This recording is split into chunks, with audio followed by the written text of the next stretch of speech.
Habló's Leadership y 10X Business Coach Program presentan a nuestro Chief Operations Officer, host, abogado y mentor empresarial. Con ustedes, Matt Hines en BRAVAS, el Congreso de Empresarias Latinas. All right. How you doing? You look good. You learning anything? The good information? All right, let me give you a piece of advice. You're hearing from some of the best speakers and best leaders on our planet. All right, you're going to get a lot of good information today. And it's going to expand your mind. You're going to have these big thoughts and big ideas and big things you want to do with your companies. All right? But then next week, or the next week, you're going to get to work. And the problems are going to hit you again. This may happen. It happens to me. The payroll, the personalities, the fights, the clients that don't want to close, all that kind of stuff will hit you. But I want you to stay strong and maintain and hold on to these ideas that you're going to grab today, all right? Sometimes it can make you think smaller once you get back out and you get hit with the problems again. So as you're going and listening today, write down 4 or 5 things that you want to do when you get to work next week.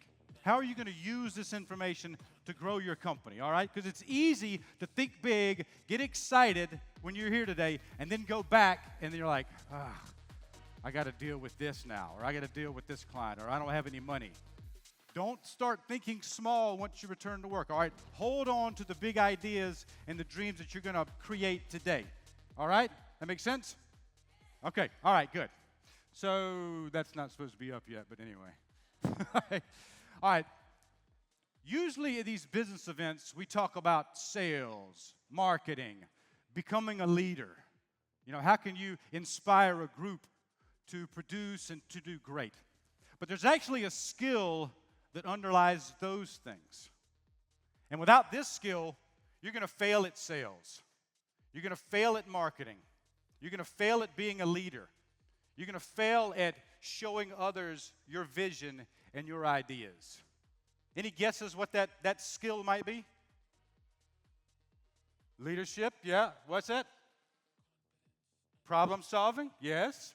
This is even beneath those. Discipline, yeah. We got a winner out here somewhere. All right, hold on to that. Hold on to that. All right, before we get into it, we're going to give a little quick history lesson here, okay? All right, does anybody know who that gentleman is? Who is that? John F. Kennedy, very good. Does anybody know who that is? There is a hint at the bottom of the screen. Nikita Khrushchev, do you know who that is? Like, does that name ring a bell at all? Good, very good. All right, this next one's really hard. Does anybody know where that is? It's in the middle of the screen. Cuba, all right. Okay, so going back in time, back in 1962, we had some problems. The United States and Russia did not like each other, all right? They were fighting pretty hard. And Russia had put missiles in Cuba, and they were pointing those missiles at the United States. That's called the Cuban Missile Crisis. You ever heard of that? Okay, all right. Okay, good. No, that's okay. Y'all are good. We're all good. Thank you for the warning, though. All right. So Russia had put the missiles in Cuba, and Cuba was pointing them at the United States. Now, the people in the United States wanted to go to war. Most of the people were saying, bomb Russia, bomb Cuba, bomb Russia. That's what they were saying. And the people in Russia were saying, bomb the U.S., bomb the U.S. So both sides were pushing for war. This would have been catastrophic. All right, this was a nuclear war that they were threatening. It was very serious. Now, the people in the U.S., well, let's go back for a minute. So John F. Kennedy was our president. Khrushchev was the president of Russia, the premier of the president. They could not communicate because the United States people stopped them from talking to each other. It was that evil. The United States government was stopping our president from actually communicating with Russia. Finally, President Kennedy was able to get a message from the United States over to Russia and say, we don't want war. We don't want to fight. And Khrushchev responded saying the same thing. I don't want to fight you either. And once those two were finally able to communicate, the war ended, or that particular threat ended.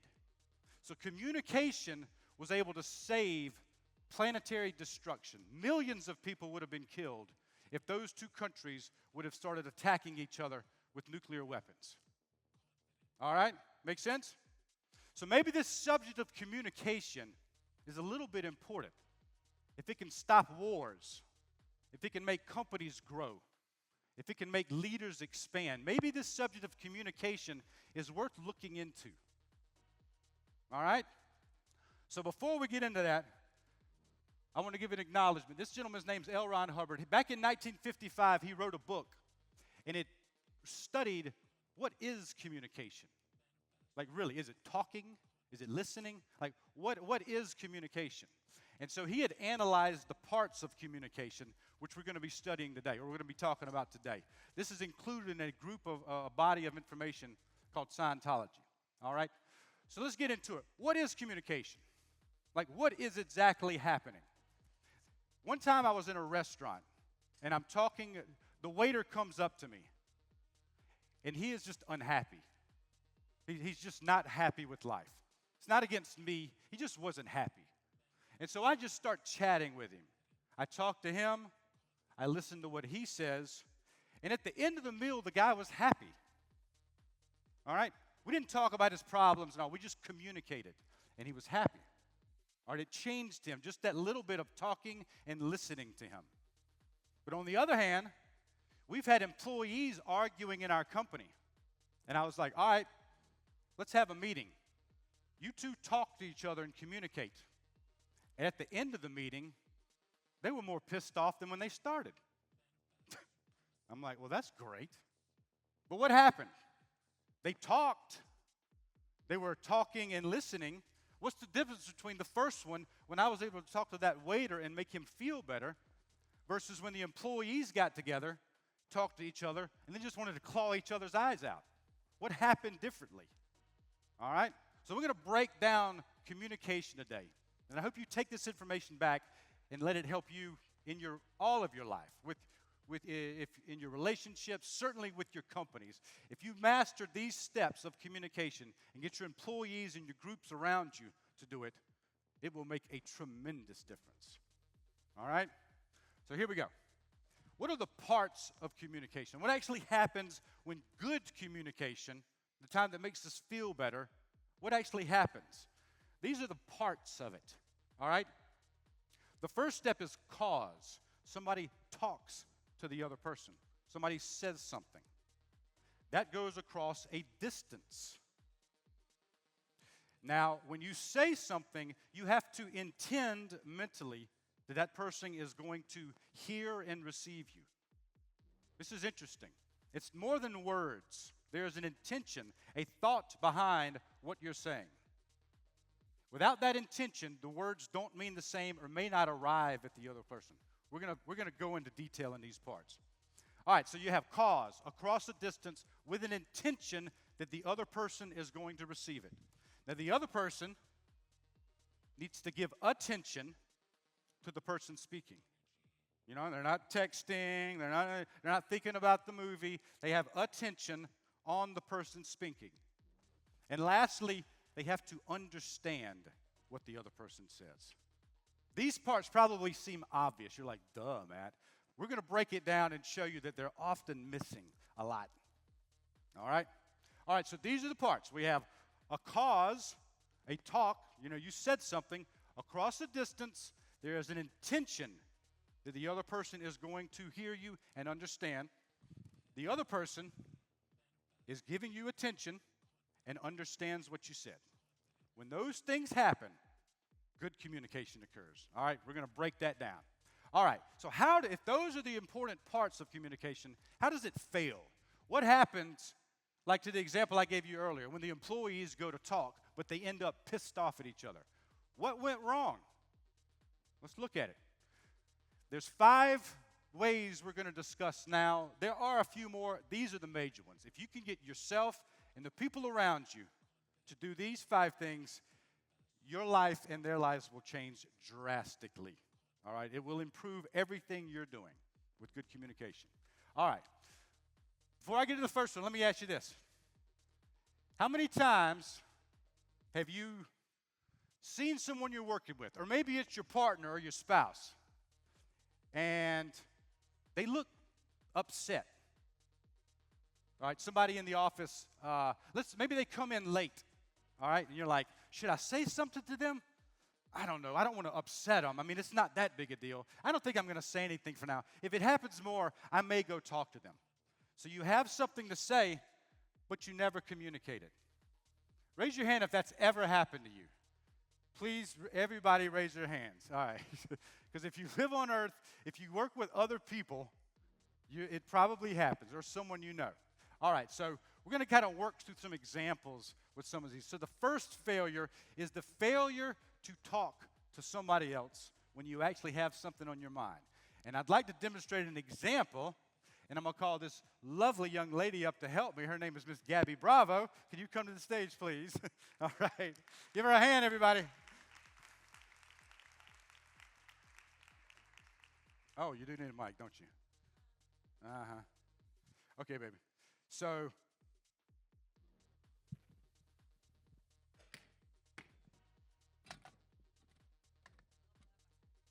that's all right. This is going to be quick. We don't need to go through it. All right. So let's say, of course, everybody knows Gabby and I are married. Gabby comes in one day from work. All right. So walk in, babe, and just give them an example. You're upset. Ay, Matt, ¿qué quieres de comer? What do you want to eat? I'm fine right now. Thank you. Okay. Sure? Don't ask me again. Okay, she's really upset. I didn't know we were that upset, but anyway, fine. She comes in upset. Now, I can start communicating, or I can be like, walk over here and start thinking in my mind, what happened? What did I do? What went wrong? What did I do? All this crap in my head. Or I could simply practice this first rule. Hey, babe, you seem upset. Is anything wrong? Sí, el trabajo, las estadísticas de una persona no vi tan productivas y esa persona faltó ir al trabajo y me pasa faltando al trabajo. No es nada contigo, Matt. I'm so sorry. Okay, good, babe. Okay, so I haven't done anything. No, you're good. Okay, great. All right, well, thank you. All right. See, just the act of reaching out and asking versus sitting around thinking about it over, creating all these ridiculous reasons. You just communicate. This is the biggest failure in communication. It sounds obvious, like talk when you have something to say, but no one really does it that much. If this was practice, I'd say about 50% of our problems would go away. Make sense?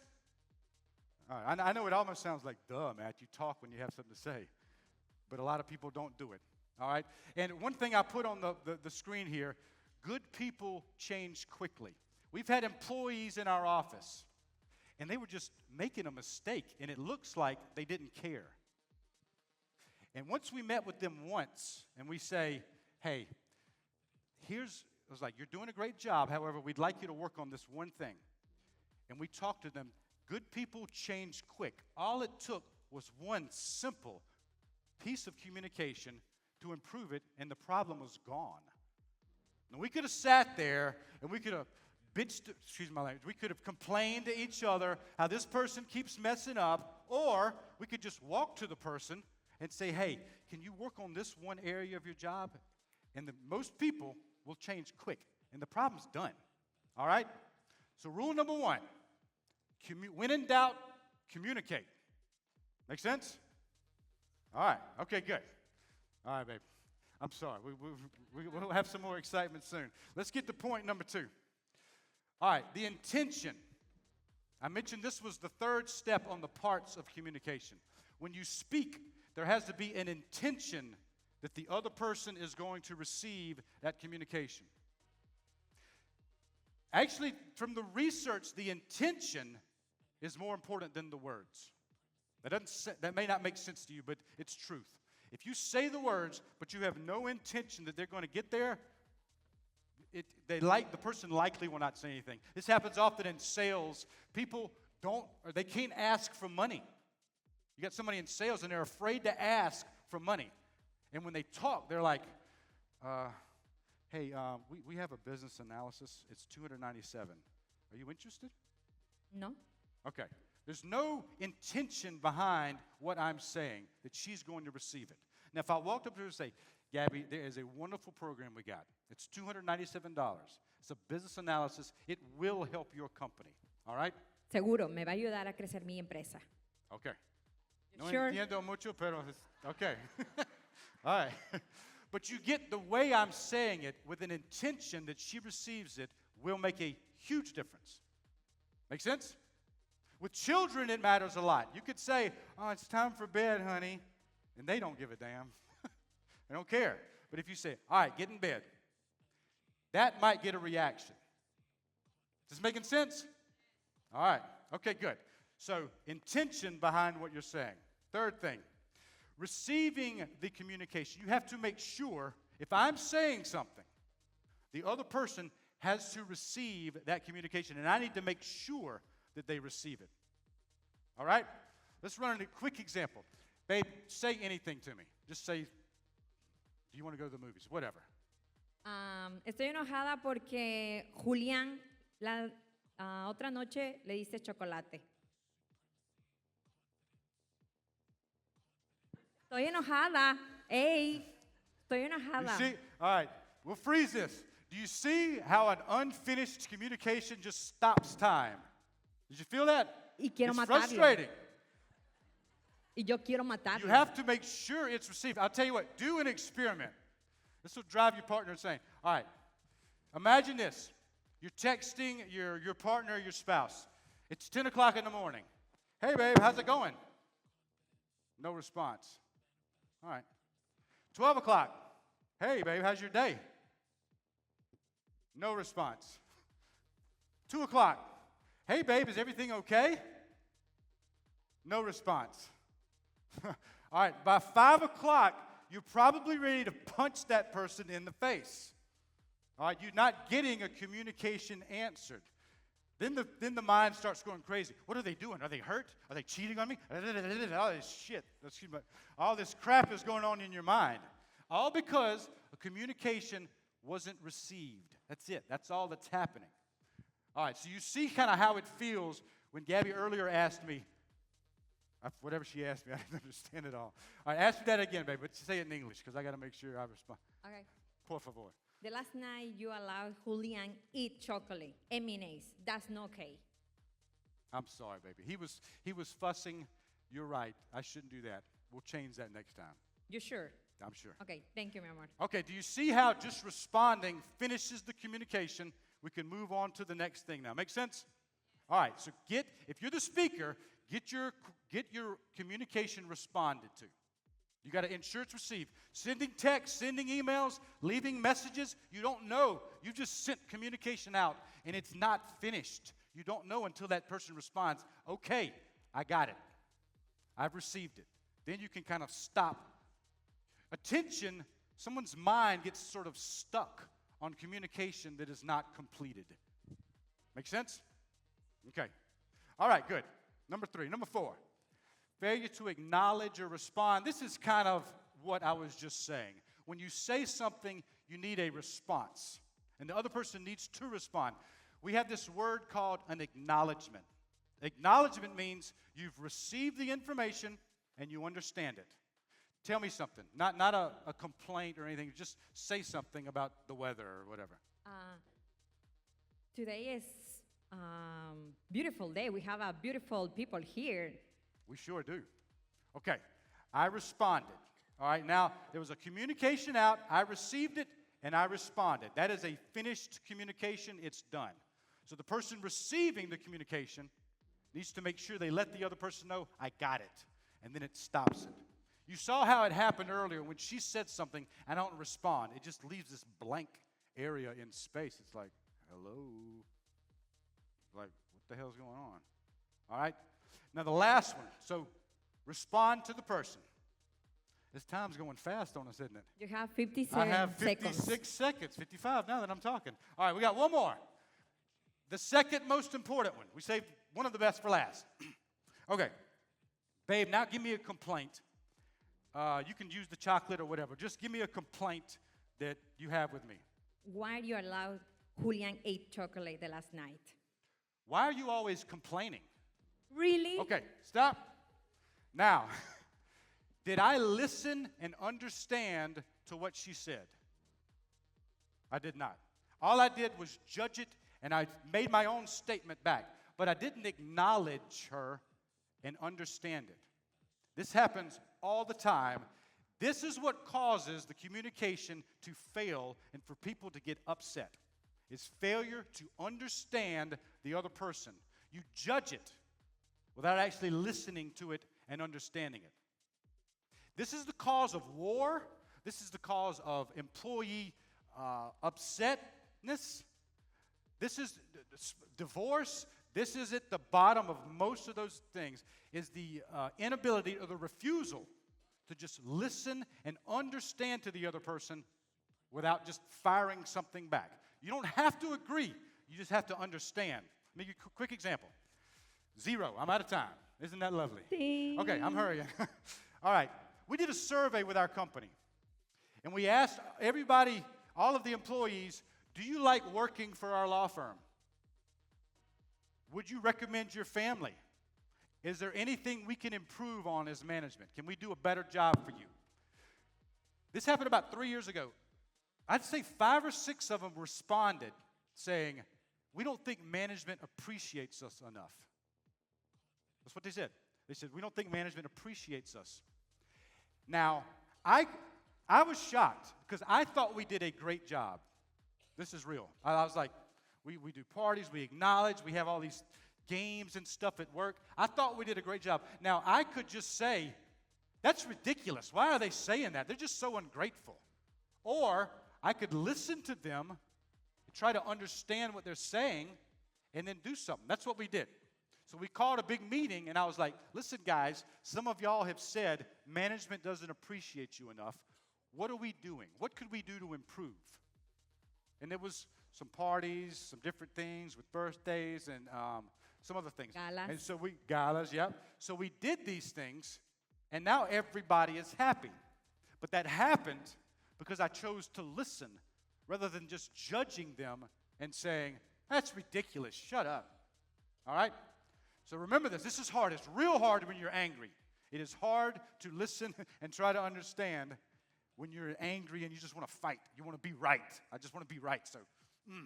But you have to stop and listen to the other person and understand what they're saying. That make sense? Yes. Probably the guys need to hear this more than the women. All right? Probably would imagine. The guys are worse at it. Okay, guys, here we go. So remember what I was saying. 4 things here. Have confidence to communicate when something's on your mind. All right? Intend that the other person is going to hear it. Don't be shy. Don't be looking at your phone while you're talking. Have a communication and direct it at the other person. Not in anger, but just a good communication. Listen and understand without judging. Huge. That's so important. And finally, acknowledge the other person. Give them a response saying, I received it. Thank you, baby. Give them a response saying, I received it. If they text you, got it. Send them something back. If they email you, I've got it. It doesn't have to be long. Even if you put K, the letter K, send that back. You've received their information. They can stop thinking about it. So important. Last little piece of advice. This is a quote by L. Ron Hubbard. It says, he who would outflow must inflow. Outflow is talking, talking, talking. Inflow is listening, listening, listening. So if you're talking, there has to be a balance of also listening. How frustrating is it when you're working with somebody and they can't shut up? You don't want to hang out with them long. That happens, right? It just happens. So there has to be a balance. I think this is a problem with one of our school systems is the poor child listens for 7 hours straight while somebody's just talking to them. It doesn't work. They like, okay, I'm getting timed out here. I just got another hour, so anyway. Okay, and thank you, Bravos Leadership. Thank you, everybody. Wow. Un fuerte aplauso, por favor, para mi querido esposo, Matt Hines, quien me ha enseñado mucho sobre la comunicación y sobre todo cómo llevar un negocio y un matrimonio seguro en base a la comunicación. De verdad que le doy gracias y espero que hayan tomado atención todos sus caballeros y esposas, porque la mujer latina muchas veces queremos que nos lean la mente. ¿Quién está de acuerdo conmigo? Ah, exacto, exacto. ¿Por qué no me regaló mi cumpleaños de esto? Ay, me tenía que llevar flores. Chicas, señoras, damas, tienen que hablar, tienen que decir. El primer consejo de alguien muy sabio cuando me casé me dijo: Gaby, tú tienes que decirle a tu esposo lo que te gusta, lo que no te gusta, cómo y cuándo. No que te adivine, porque eso va a ser las bases de tu matrimonio, obviamente Dios. Así que un fuerte aplauso otra vez. Estamos a punto